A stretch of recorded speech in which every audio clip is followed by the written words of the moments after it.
हाँ सर, जैसे आपको पता है कि पहले हमने 3 दिन का दिया था स्ट्राइक का, उसके बाद हमारी बात नहीं सुनी गई। उसके बाद हमने इसको एक्सटेंड कर दिया 3 दिन और लगातार 6 दिन। उससे पहले हमने 2 दिन का किया था, फिर 1 दिन दिया था। लेकिन उस 1 दिन के बाद हमने सरकार को 10 दिन दिए, फिर 2 दिन उसके बाद भी हमने उसको 10 दिन दिए सरकार को। उसके बाद आज 6ठा दिन है, लेकिन आज भी हमारे हाथ कुछ नहीं लगा है। हम रोज फेसबुक या सोशल मीडिया के थ्रू देखते रहते हैं कि भाई कोई ना कोई एम्प्लॉइज के फेवर में शायद कोई ऑर्डर निकल आ जाए, जिससे हम आज सुबह जाके पेशेंट केयर करें, ना कि धरने पे आए। तो आपके चैनल के माध्यम से हम यही कहना चाहते हैं, रिक्वेस्ट ही कर सकते हैं सरकार को कि एम्प्लॉइज का ये जेन्युइन केस है। जैसे कि स्कीना इट्टू मैम ने भी ये माना है कि ये इनका हक बनता है। मैं जल्दी से जल्दी कोशिश करूंगी, लेकिन आज 3 महीने हो गए। जैसे हमारे डिप्टी चीफ मिनिस्टर साहब ने पहले एक गलत स्टेटमेंट दी थी। उन्होंने देखा कि ये जो एम्प्लॉइज हैं, ये एक यूनियन बड़ी इनकी स्ट्रेंथ है, बड़ी अच्छी है, और खास करके ये हेल्थ एम्प्लॉइज है जिन्होंने के कोविड में इतना काम किया है।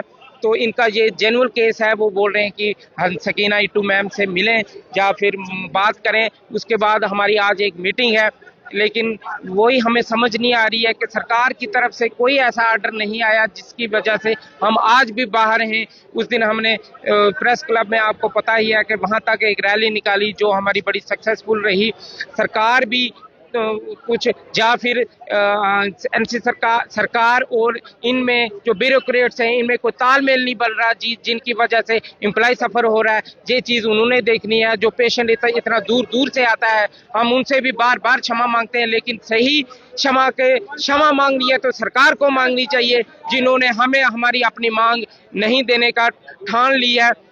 देने की कोशिश भी कर रहे हैं, लेकिन पता नहीं क्यों ऐसा कोई ऑर्डर नहीं निकाल पा रहे हैं। आपके चैनल के माध्यम से हम बार बार सरकार को रिक्वेस्ट करते हैं कि जल्द से जल्द कोई ऑर्डर निकाला जाए, सो दैट हम वापस पेशेंट केयर के लिए जाए। हम ये जो 2.5 दिन का मसला है सर, अभी कितने दिन हो गए, ऑलमोस्ट हफ्ते से ज्यादा हो गया हमारी स्ट्राइक को। हमें सरकार की तरफ से इसके अगेंस्ट अभी तक कोई पॉजिटिव रिस्पॉन्स मिला नहीं है। तो हम यही चाहते हैं कि हमें और जारी ना करना पड़े, पेशेंट को और सफर ना कराना पड़े। गवर्नमेंट को ये समझ आना चाहिए कि जो 2.5 दिन की सैलरी हम डिमांड कर रहे हैं, ये हमारी हक की है, क्योंकि हम अपने गस्टेड और अपनी संडे को सर्व करते हैं यहाँ पे। तो प्लीज ये गवर्नमेंट से हमारी अपील है, सभी स्टाफ मेंबर से, कि हमारे हक में फैसला लें और इस स्ट्राइक को खत्म करने में हमारा सहयोग करें। तो बहुत परेशानी हो गई, ऑलमोस्ट अभी हफ्ते से ज्यादा हो गया है।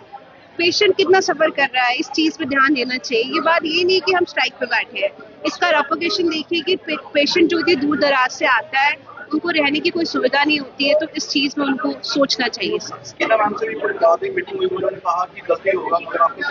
बिल्कुल, वो कह तो रहे हैं और उनकी बातों पे हम बिल्कुल यकीन करना चाहते हैं कि वो कह रहे तो होगा, बट सर हमें भी कोई रिटन में नोटिस मिलेगा। अब जैसे रिटन में नोटिस आया था तो 3 महीने से सैलरी बंद है, तो उनको जब तक वो कुछ करेंगे तो ये जो नोटिस उन्होंने निकाला है उसको रिवोक करना चाहिए और हमारे 2.5 दिन की सैलरी को जारी करना चाहिए। बिल्कुल, जिस हिसाब से लग रहा है तो ये हम चाहते नहीं है ऐसा, क्योंकि इसमें देखो पेशेंट का बहुत नुकसान है। तो हमारे सीनियर्स द्वारा इसके अलग ही जो रहेगा रिएक्शन, तो हम तो चाहते ही ना।